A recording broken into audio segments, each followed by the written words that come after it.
ABD Başkanı Donald Trump, Ukrayna ile Rusya savaşına ilişkin konuştu. İki ülke arasında ateşkes sağlamanın diğer savaşlara göre daha zor olduğunu belirtti. Trump, Rusya Devlet Başkanı Vladimir Putin'in önce kafasının karışık olduğunu söyledi. Ardından da belki de Putin'in Ukrayna'nın ötesinde toprak emelleri vardır diye konuştu. Belki de Putin'in Ukrayna'nın ötesinde toprak emelleri vardır. ABD Başkanı Donald Trump, NATO zirvesi kapsamında Ukrayna Cumhurbaşkanı Volodymyr Zelenski ile görüştü. Görüşme 50 dakika sürdü. Trump, zirvenin sonundaki basın toplantısında görüşme hakkında konuştu. İyi geçtiğini söyledi. Savaşı bitirmek için mükemmel bir zaman ifadelerini kullandı. Toplantı gerçekten daha iyi geçemezdi. Toplantıdan edindiğim izlenime göre Zelenski bu savaşın sona ermesini istiyor. Bence savaşı bitirmek için mükemmel bir zaman. Putin'le konuşup bunu sonlandırmayı başarabilir miyiz bir bakacağım.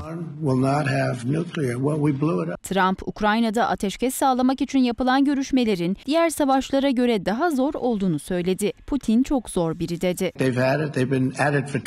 Ukrayna'daki savaş diğer savaşlardan daha zor. Putin çok zor biri ve Zelenski ile de bazı sorunlar yaşadım. Tek bildiğim şu, Putin bu işi bitirmek istiyor. Bundan kurtulmak istiyor.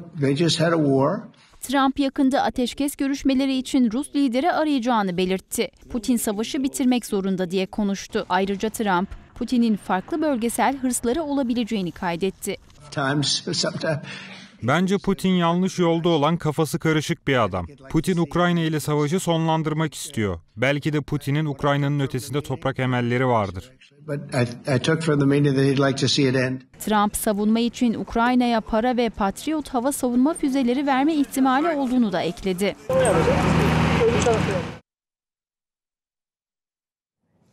Ukrayna Cumhurbaşkanı Volodymyr Zelenski 3 yılın ardından ilk defa takım elbise giydi.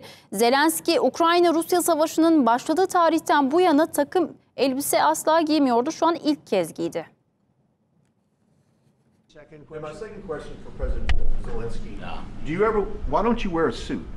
3 yıldır takım elbise giymiyordu ancak bu inadını kırdı. Ukrayna Cumhurbaşkanı Volodymyr Zelenski, Lahey'deki NATO zirvesine katıldı. Zelenski'nin giydiği kıyafet dikkat çekti. Ukrayna lideri siyah bir ceket ve aynı renkte gömlek giydi. Ukrayna ile Rusya savaşı başlamasından bu yana Zelenski bir devlet başkanının tipik kıyafetlerinden vazgeçmeyi tercih etti. Siyah ya da haki renklerde tişört veya kazak giydi. Kumaş pantolon yerine kargo pantolon kullandı. Hatta Zelenski'nin 28 Şubat tarihindeki Beyaz Saray ziyaretinde de kıyafeti gündem olmuştu. Zelenski, Oval Ofis'te ABD Başkanı Donald Trump'la görüşürken, Trump destekçisi gazeteci Brian Glenn, Zelenski'nin kıyafetiyle dalga geçmiş, ortamdaki gerilimin başlamasına sebep olmuştu.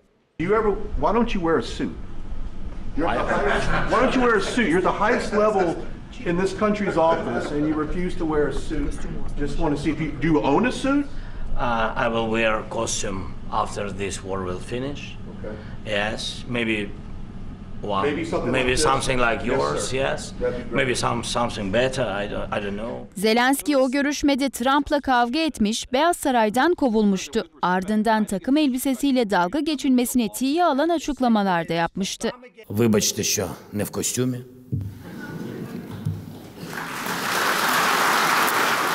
Zelenski'nin kıyafet tercihinin değişmesi sosyal medyada da gündem oldu. Kimisi Zelenski'nin bu tercihi Trump'la gerginlik yaşamak istemediği için aldığını iddia etti. Kimisi de bu durumu savaşın sonunun yaklaştığına bir işaret olarak yorumladı.